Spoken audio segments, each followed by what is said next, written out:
বগুড়ায় মাদক বিরোধী বিশেষ অভিযান চালিয়ে গুলি, বিপুল পরিমাণ মাদক, দেশীয় অস্ত্র ও নগদ টাকা উদ্ধার করেছে সেনাবাহিনী। এ সময় এক নারীসহ 4 মাদক কারবারিকে আটক করা হয়। রবিবার মধ্যরাত থেকে সকাল 9টা পর্যন্ত টানা 7 ঘণ্টা শহরের রেলওয়ে কলোনি এলাকায় এই অভিযান চলে। এই ঈদে জামা জুতো অ্যাকসেসরিজের ডিসকাউন্ট।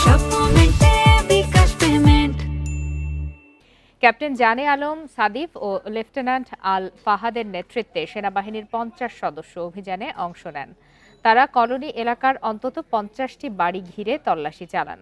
এ সময় একটি তাজা বুলেট, 1000 বোতল চোলাই মদ, 2 কেজি গাঁজা, 25টি দেশীয় অস্ত্র এবং মাদক লেনদেনের 10 লাখ টাকা উদ্ধার করা হয়।